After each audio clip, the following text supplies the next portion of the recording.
Today, I am starting a new series on Indian philosophy. If you have come here, I presume that you think of me as a person who invokes some interest. Therefore, I have an appeal to make to all of you. If you like this talk, only if you like this talk, please consider making a small contribution to any charity or a cause of your choice. You need not inform me that you have made the contribution, but I shall be delighted if you do so. With this preamble, let me start this series.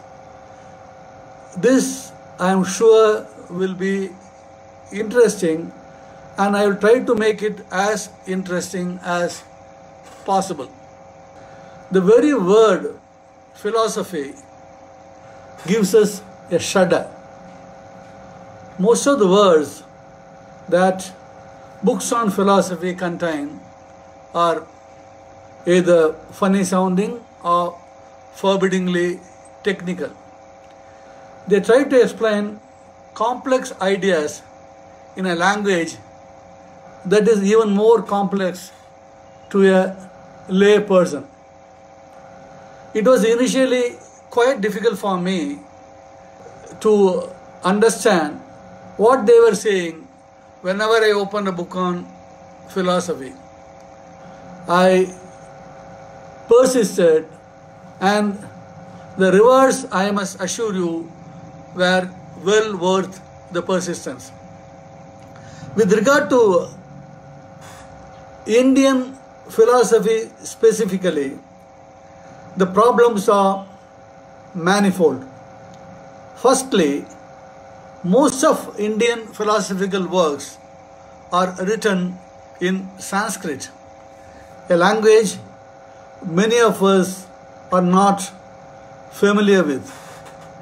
Secondly, a great many of them are in cryptic forms which need elaborate interpretation, and as it always happens, interpretations are many and they themselves are quite complicated. Fortunately, there are several good translations and other books in English which seek to bring us close to our philosophy. Recently, a few new books have appeared which are quite modern in language and content. My talks will be based on several books, but my primary sources are Radhakrishnan's 2-volume work on Indian philosophy, Hiranyana's Essentials of Indian Philosophy, D.P. Chattopadhyay's books on philosophy, Sue Hamilton's a very short introduction to Indian philosophy, and Classical Indian Philosophy by Peter Adamson and Ganeri. Let me make a disclaimer at the very beginning. I am not a scholar. I am still a struggling student. What I share here is for other struggling students who want to unentangle themselves after having got into the world of Indian philosophy, a jungle full of winding creepers. Now, what is philosophy? This is what Britannica says. Philosophy is from the Greek word by way of Latin philosophia, love of wisdom. Philosophy means the rational, abstract, and methodical consideration of reality as a whole, or of fundamental dimensions of human existence and experience. philosophical inquiry is a central element in the history of many civilizations. This is what Encyclopedia Britannica says. The operative word here is rational, which means based on or in accordance with reason and logic. So, in simple terms, philosophy tries to understand human experience and existence within the parameters of reason and logic, both invented and imbibed by human beings themselves. Now, the immediate question that arises is this. See, please listen to me carefully. If you have any doubt, please keep it at the end. I will answer all the doubts. I will talk very slowly and in very simple language so that everyone understands what I am trying to say. So let me again say this. In simple terms, philosophy tries to understand the human experience and existence within the parameters of reason and logic, both invented and imbibed by ourselves, human beings ourselves. Now, the immediate question that arises to every intelligent person is this. What about religion? What about God? Are they not permitted in the realms of philosophy? For answers to these questions, one must speak about a Western philosopher by the name of Immanuel Kant. Kant, a German philosopher, prospered in the 18th century, and it was he who first separated God from what he thought could be learned about the nature of things by means of reasoning, by means of logic. Before him, there was no clear divide between religion and philosophy. Religion has always been a field in which leaps of faith are not only permitted but almost always required. Utmost importance has to be given to what certain people say simply because of who they are. What they say is taken as true regardless of whether or not it is demonstrably or even arguably true. For instance, whatever Prophet Muhammad had said would be taken as truth and complete truth by every believing Muslim. Varying degrees of otherness are found, such as a transcendent God. He or she is in every sense superhuman or supernatural, that's God, and has a control on things, all things in fact, seen and felt by human beings, and all things unseen and unfelt by human beings.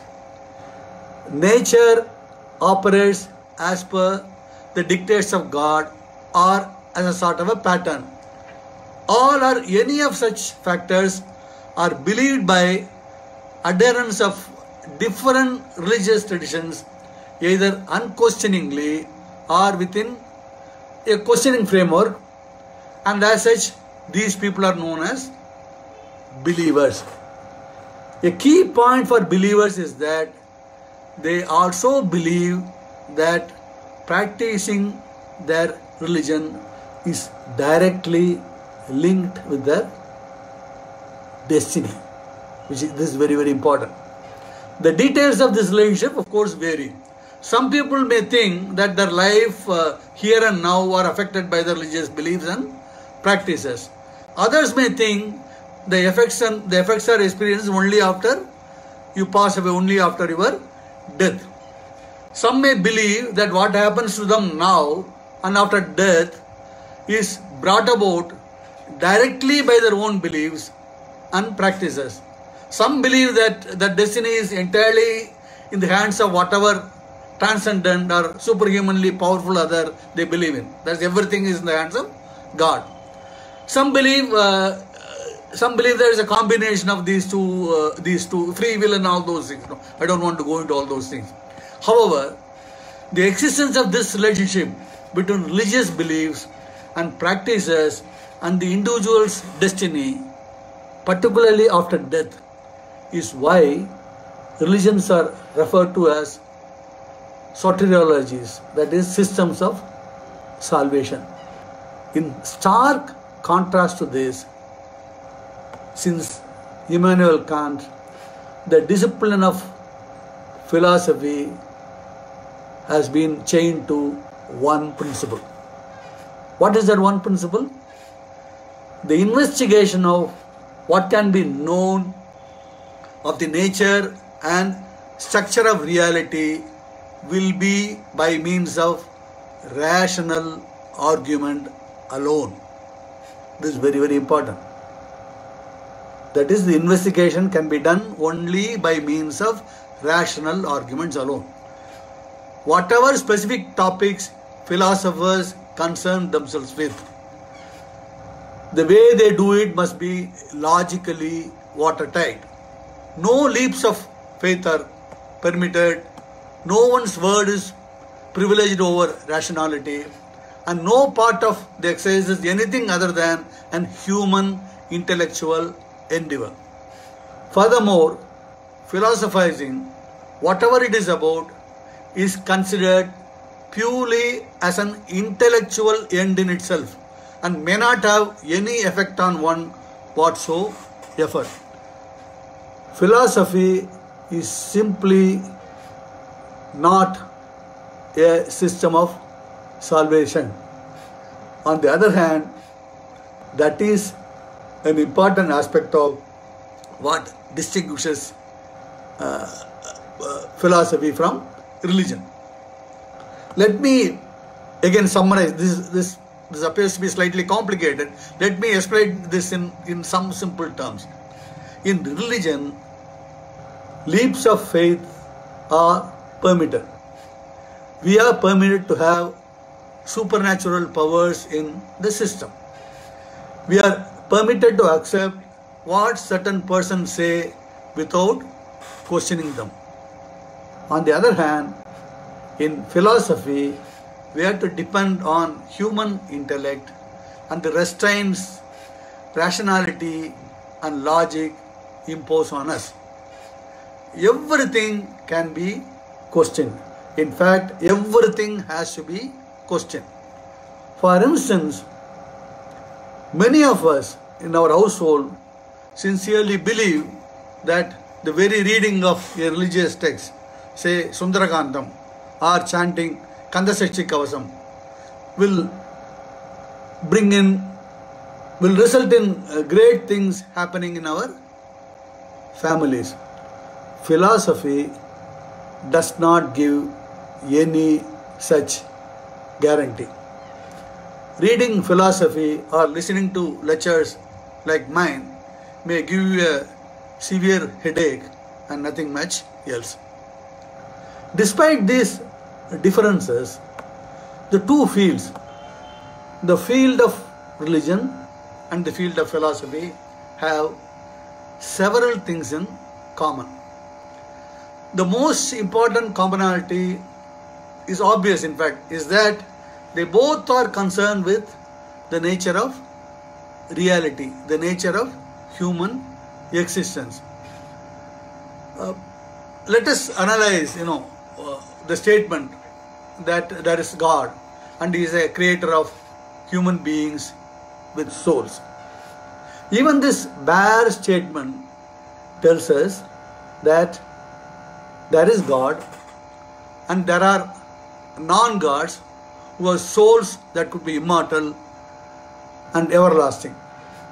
Less abstractly, this tells us something important about the nature of human beings, in themselves a part of reality, that might be compressed in any of a number of ways, And in addition to this, we know that some kind of a system of causation link our present behavior to an unknown future mode of existence.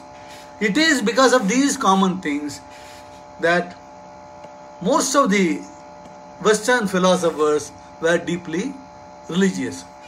Philosophers of great original insight and influence such as Saint Augustine or Anselm or Thomas Aquinas or Descartes or Hegel they were all practicing Christians and sought to resolve rather than separate religious and philosophical issues. While the interests of these great thinkers were extremely wide-ranging, one issue that was of particular concern was how God fitted into the structure of reality. The existence of God, as understood by the Christian tradition, was taken as axiomatically true as an article of faith. But at the same time, attempts were also made to establish its existence by means of rational argument.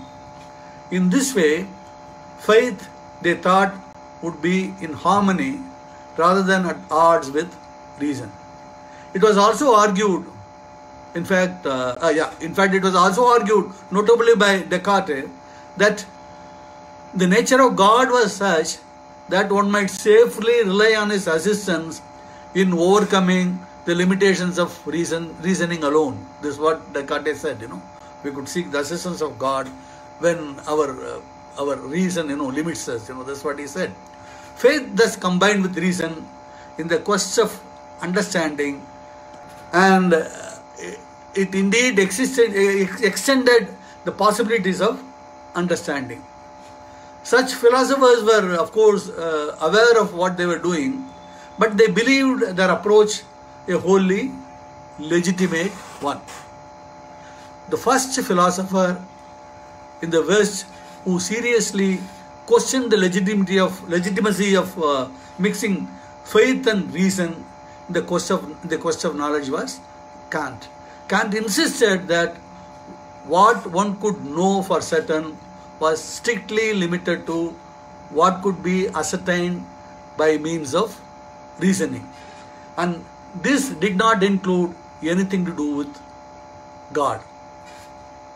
As a devout Christian, he believed God existed, but he separated that belief from philosophical logic and stated that one could never have certain knowledge about issues of faith. These were and these would remain beliefs, and certain knowledge was the province of philosophy. The change that has happened since the days of Kant is beautifully explained by Sue Hamilton. The limitations which Immanuel Kant's separation imposed on the Western philosophy has been beautifully explained by Sue Hamilton, and I will read one of her quotes. They are very simple quote, and you will understand this.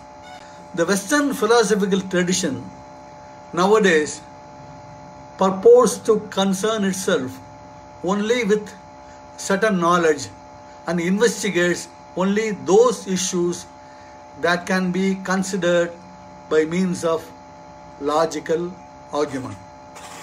Is clear?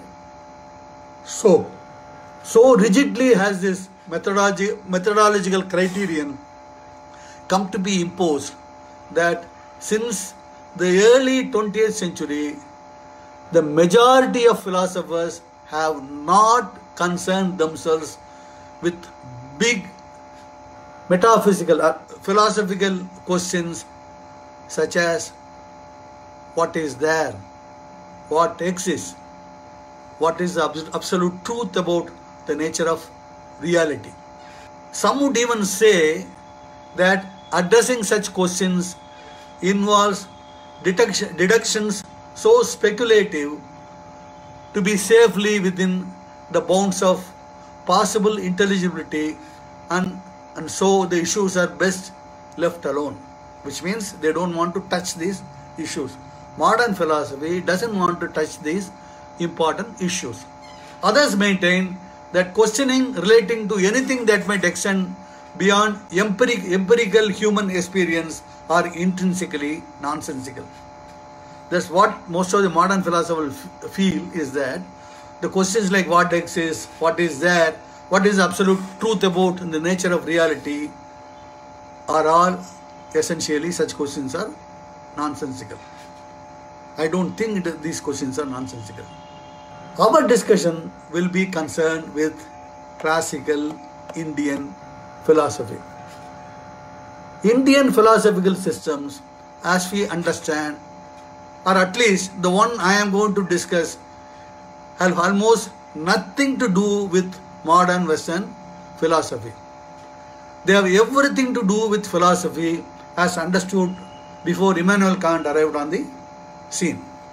Consequently, Indian religions, or rather Indian religious works, have to be taken into account to understand the Indian philosophical systems. Who can be good students of philosophy? Radhakrishnan, in his book on philosophy, brings in Shankara. Who Shankara thinks would be a good student of philosophy? Shankara has 4 conditions. The first condition is that he or she should know how to distinguish the eternal from the non-eternal, of course in a rough and ready way. You should have an inquiring mind to make that distinction. Secondly, he or she should not do these inquiries for personal benefit or for the fruits of action in this life or the afterlife. The third condition is he or she should have patience, tranquility, renunciation, self-restraint, peace of mind, and faith. The fourth and final condition is a very important condition, is that he or she should be a seeker of moksha or liberation. These are the conditions Shankara says a student of philosophy should have initially, even before you enter into the realm of philosophy. I am not sure about you, but let me tell you that I would miserably fail if these conditions were to be applied to me.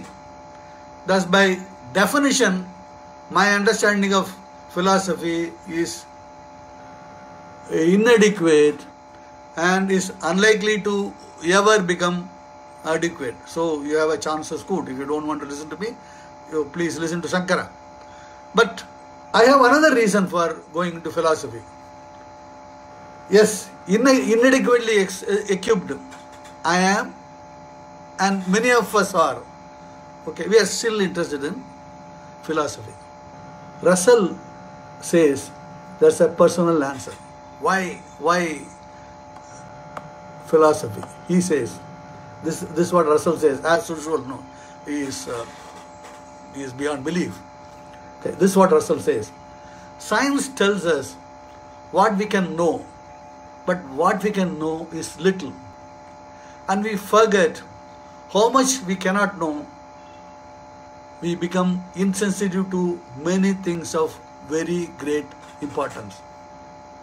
Theology, on the other hand, induces a dogmatic belief that we have knowledge where in fact we have ignorance, and by doing so generates a kind of impertinent insolence towards the universe.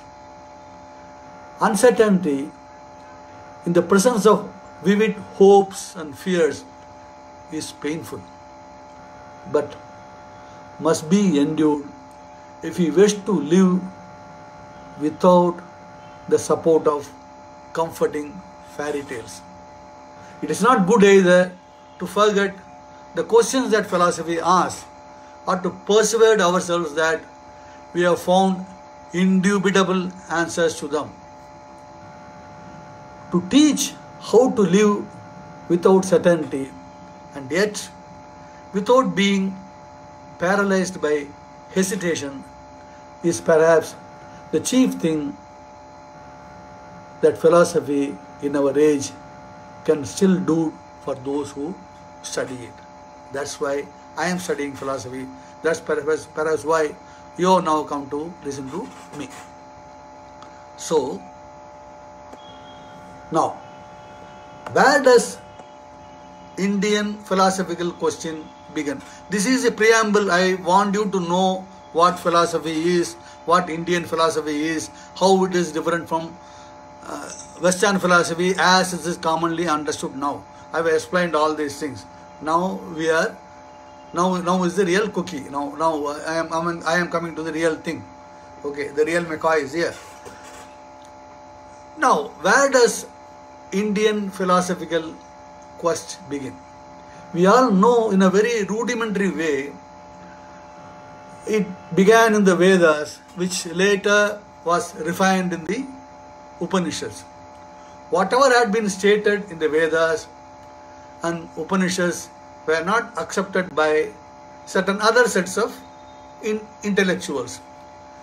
There were yet others who did not accept either the followers of Vedas or the other sets. They were the materialists. The entire Indian philosophical systems can thus be broadly divided into three separate sets. All those who accepted the Vedas, all those who did not accept the Vedas, all those who accepted neither the Vedas nor the ones who rejected the Vedas and gave alternative systems.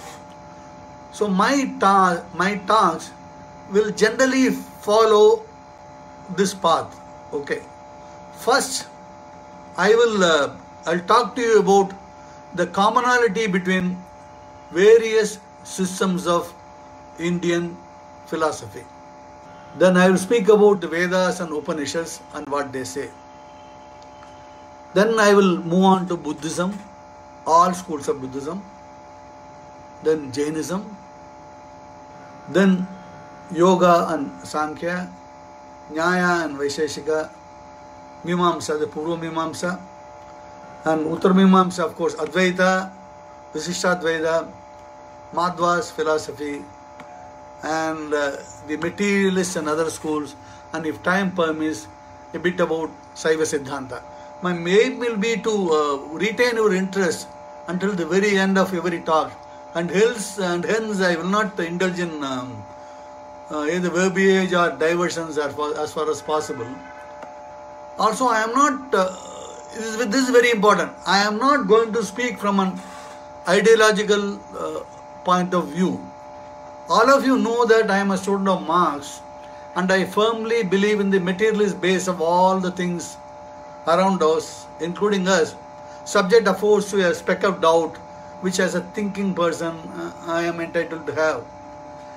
But my talks will be on what these systems say rather than on whether what they say is right or wrong. I am certainly not going to test them on a Marxist crucible or boil them in a dialectic pot. I may do it unintentionally, but I will not do it intentionally in any case. Okay, so now let us talk about the three threads that run through both Vedic systems, non-Vedic systems of philosophy. Of course, the materialist school is separate. Okay, these three threads are, one is darsana, the other is the theory of karma, and the third is moksha, or the release from death. These are the commonalities in all the systems of Indian philosophy. Traditionally, our philosophy is referred to as a darshana. This term itself gives us some indication of an underlying aspect of the worldview and conceptual framework within which our philosophical thought operates. Darshana literally means view or having a cognitive sight of something. What is implicit in this? What is viewed or what is cited is the truth about reality. Here viewed is not ordinary view, viewed within inverted commas. What is viewed within inverted commas, what is cited within inverted commas is the truth about the nature of reality. Let me give you what is this special view, what is this special sight? Let me give you a simple example. I don't know how many of you have visited a bird sanctuary, especially with a seasoned guide. See, when you go there, what appears to you like a simple foliage to you, all green and nothing else, will reveal to him several species of birds. Under his guidance and with practice, you will also be able to sight, that is view within inverted commas, the birds. This is the sight, this is the view our darshana talks about. I am saying, giving a very, very simple way of explaining darshana. Okay. So the original teachers, like the guides associated with specific darshanas, were referred to as rishis, which literally means seers, one who could see, one who could view. Okay. Are the ones who are able to see what is really there. The term darshana also indicates another important thing. The human beings are able to gain an actual sighting in the sense of experimental knowledge of truth, the various dimensions of truth. What was a green foliage earlier reveals to you several birds in all its finery. Okay, even with binoculars you won't be able to see it earlier. Now you are able to see them. In fact, that's what you are doing. Okay, insight or wisdom in our thought is not restricted to intellectual knowledge. While rational argument and intellectual debate play an extremely important part in debates, in intellectual debates, in some almost to the exclusion of other factors, darshana does the thing which no debate can. By means of mental disciplinary exercises of various kinds, our system feel one's cognitive perception can be developed and changed so that one can see in ways that transcend what one is normally capable of. It is a vast improvement of what you are capable of. Like a seasoned guide, in other words, we can see within again inverted commas, much more than others who have in practice can see. Some specific darshanas or systems base their teachings and arguments on what ancient such seers have stated to be, have said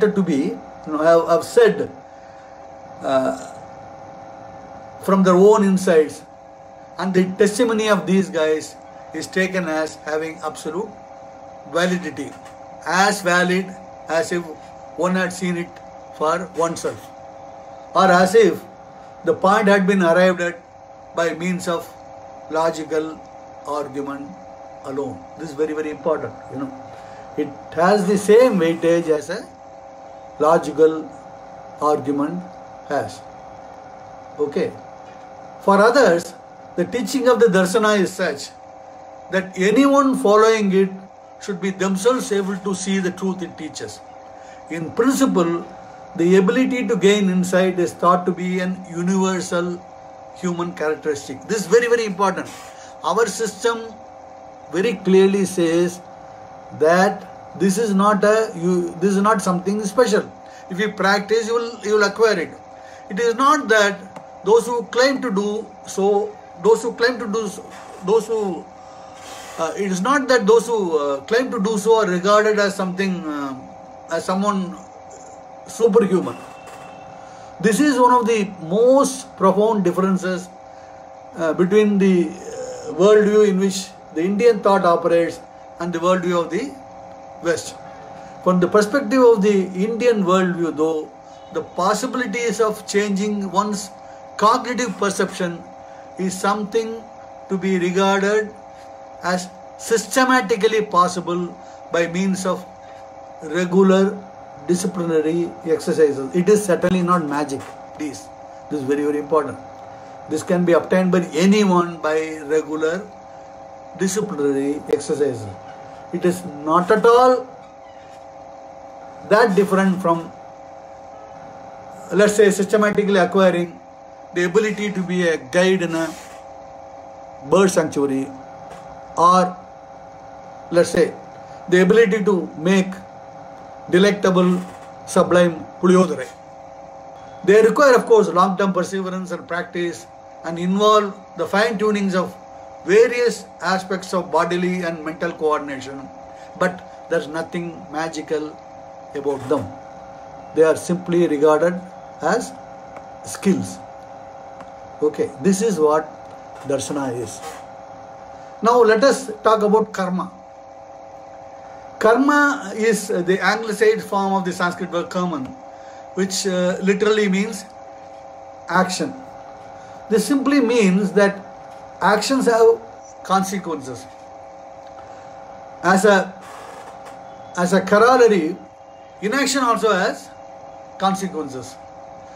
The term is entirely neutral, and different traditions append values to it in different ways.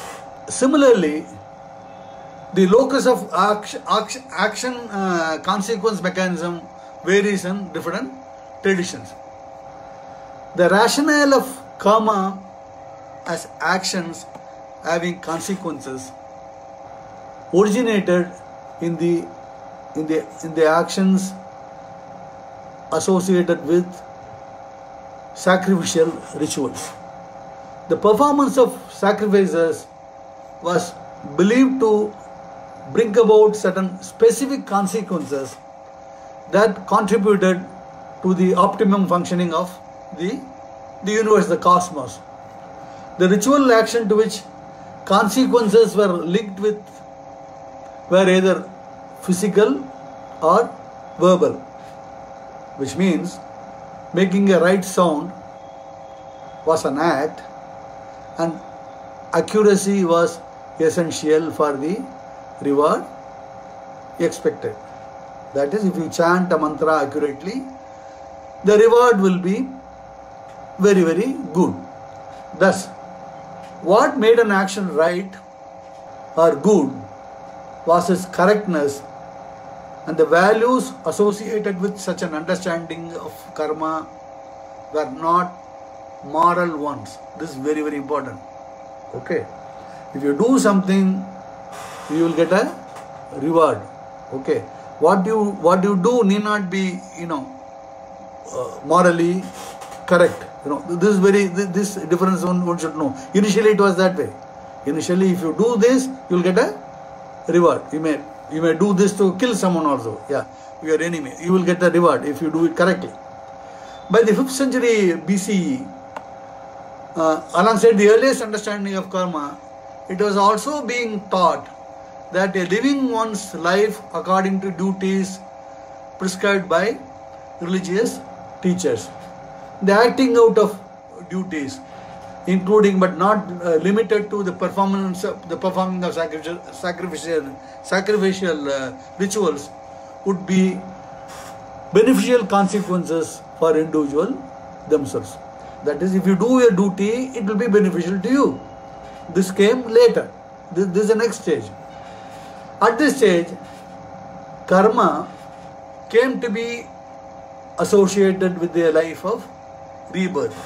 If you do a bad deed, you will be born a snake. If you do a good deed, you will be born in a great family, or whatever it is. It was believed that the consequences, positive or negative, of how one had performed one's duties might be experienced in any one of our future lives. As with karma as ritual action, the linking of consequences to the performing of prescribed duties also carried a value criterion of correctness and not morality. Morality was not there at all. At a later stage, this point was emphasized when important teachers reiterated that it was better to do one's own duty badly than another's duty well.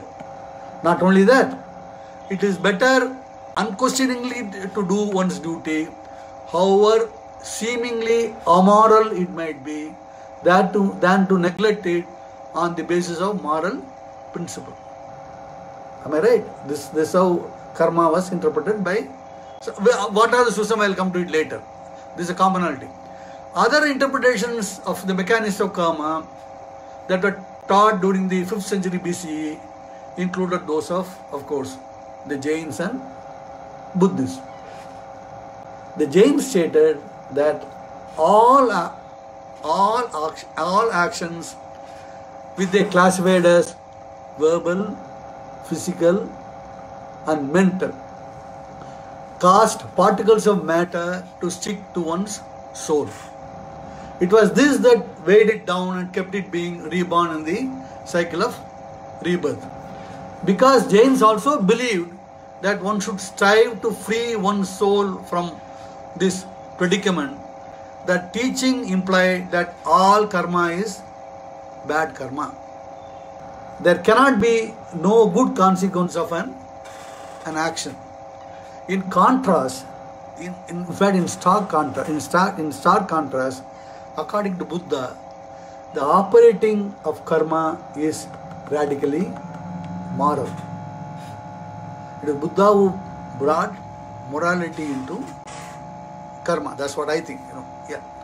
He clearly says what brings about a consequence is one's intentions.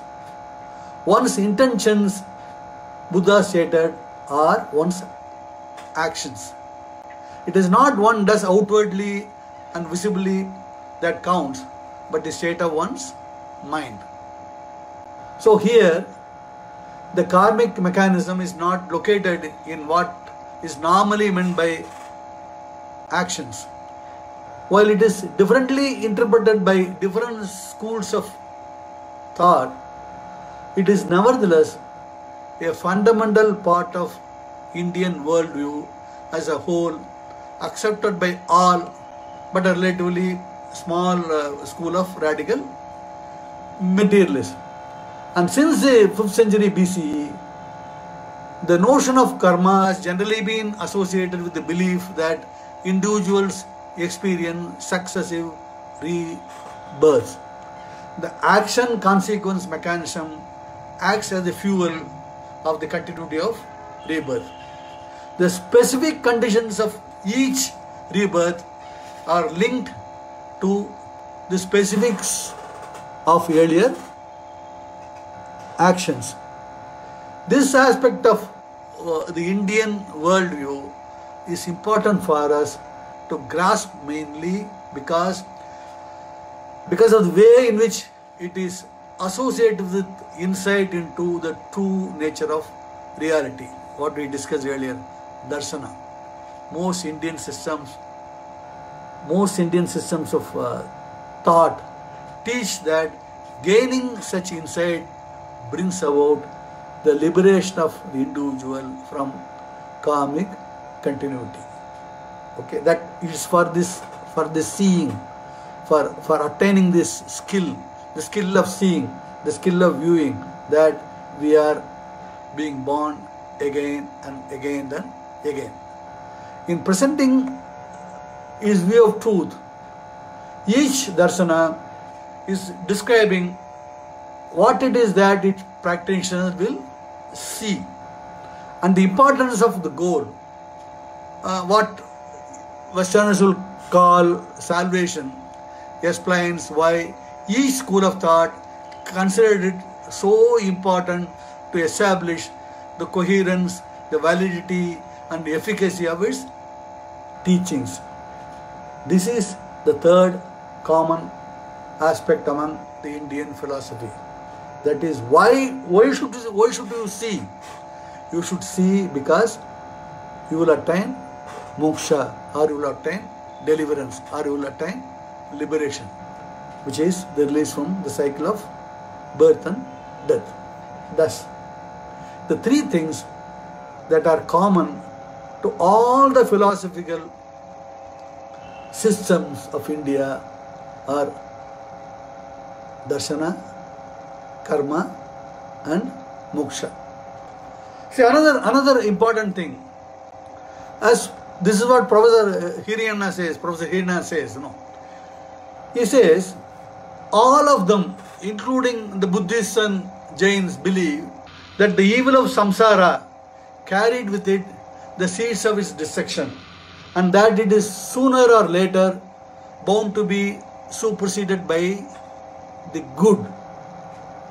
None of the Indian systems is finally pessimistic.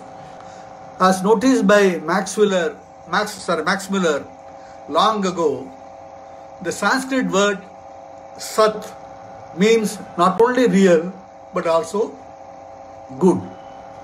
Similarly, the word Bhavya means not only what will happen in the future but also what is auspicious, implying that the best is yet to come. Ignorance or error will be superseded in the end by truth, for which, as an old Buddhist verse puts it, the human mind has a natural partiality. The Buddha Prabhu says the human mind has a natural partiality for truth. Why? If either evil or error is final, the world will be irrational. It will no longer be rational. This is what even our Nammalvar says.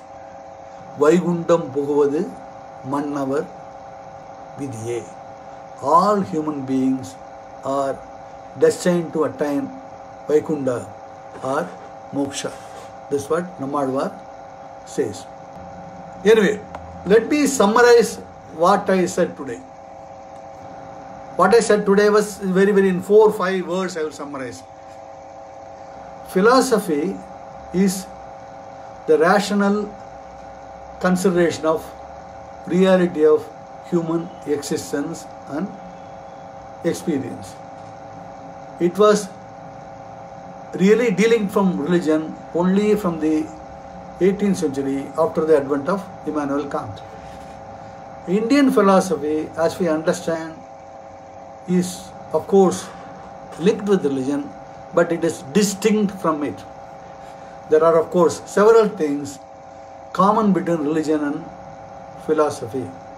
Both are concerned, as I said, with the nature of reality. Both think that reality can be perceived in several ways.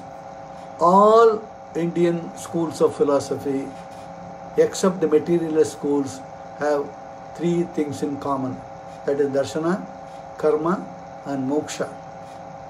Contrary to popular belief, Indian philosophy is all about hope. The Indians, of course, have been wondering about the reality of existence from the days of Vedas. So we will come to Vedas and Upanishads in my next talk. Okay, again, if you have come here I presume that you think of me as a person who invokes some interest. I have an appeal to make to all of you. If you like my talk, and only if you like my talk, please consider making a small contribution to any charity or a cause of your choice.